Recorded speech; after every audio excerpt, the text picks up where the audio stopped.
Bonjour les amis.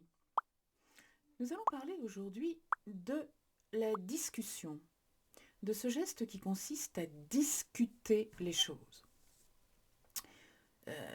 Cette vidéo m'a été suggérée par une personne qui m'a dit « Oh, j'en ai marre, j'ai 2 enfants qui discutent toujours tout ce que je leur dis. » Alors évidemment, les 2 enfants en question sont l'un un préadolescent, l'autre une adolescente. Et le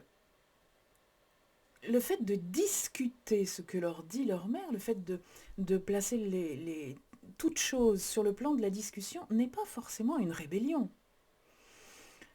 Ils discutent pour comprendre le bien fondé des choses. Ils discutent pour comprendre ce qui est vrai et ce qui est faux, pour discerner ce qui est juste de ce qui ne l'est pas. Donc la discussion en réalité est un processus de compréhension, est un processus qui permet d'éclaircir les idées des personnes qui en discutent.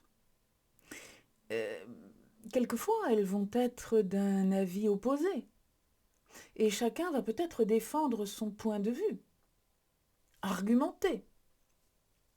Et à la fin, il va en ressortir ce qui est juste et bon. Il ne faut pas confondre la discussion avec la dispute. Parce qu'on peut très bien être d'un avis opposé et discuter sans se disputer. Lorsqu'on se dispute, on est en opposition, chacun s'accrochant à son point de vue dans la ferme intention de ne pas en changer. La discussion, c'est défendre un point de vue en restant ouvert à la possibilité que ce soit l'autre qui ait raison.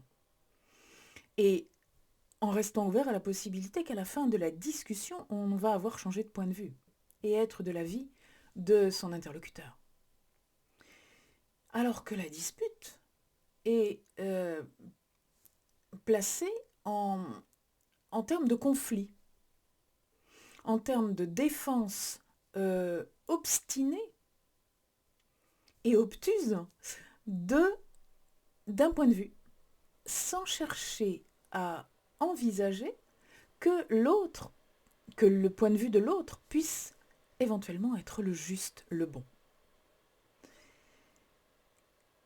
Alors évidemment, si la discussion est une démarche, bien sûr, intellectuelle, nous sommes d'accord, mais si la discussion est une démarche qui permet d'arriver à accéder à un concept juste, à accéder de manière juste au concept, pour être plus précise, la dispute, en fait, n'a absolument aucun intérêt.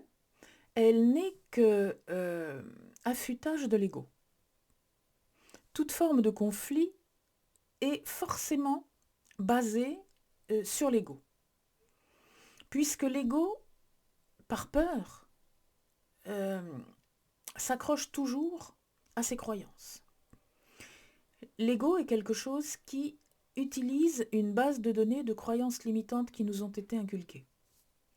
Et l'ego est dans la peur absolue de décrocher de cette base de données et de s'ouvrir à quelque chose de nouveau. La nouveauté pour l'ego, c'est quelque chose de terrifiant.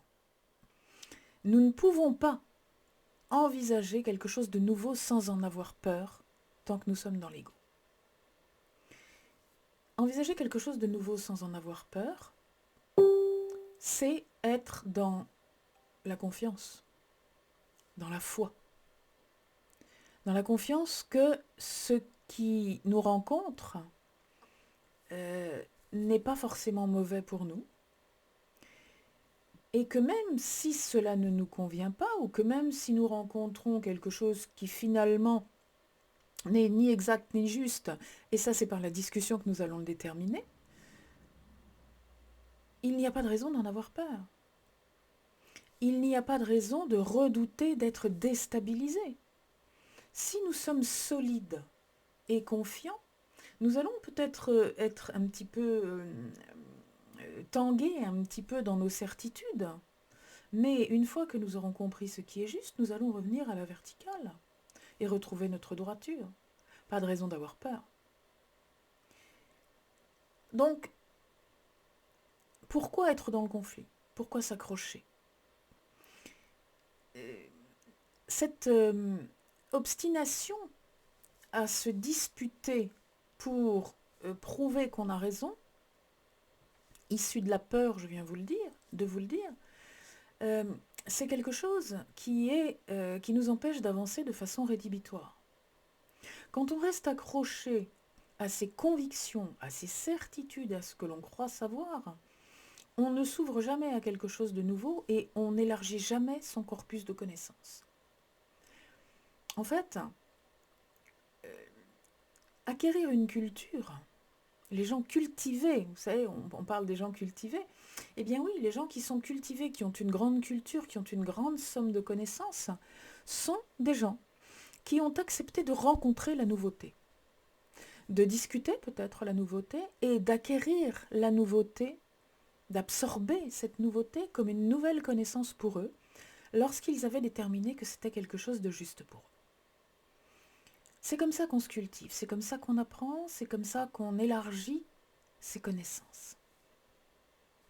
Celui qui refuse d'élargir ses connaissances parce qu'il s'accroche à ce qu'il sait et qu'il ne veut rien apprendre de nouveau, c'est uniquement quelqu'un qui fonctionne dans l'ego, encore une fois, et c'est quelqu'un qui est borné, au sens propre du terme. Il ne dépasse pas les bornes d'un territoire de connaissances qui restera toute sa vie le même. Pas de progrès, pas d'élévation, pas d'élargissement, pas de grandissement du champ de connaissances. Voilà. Alors, discutons de manière ouverte, échangeons des points de vue et des arguments, mais ne nous disputons pas. Bonne fin de journée.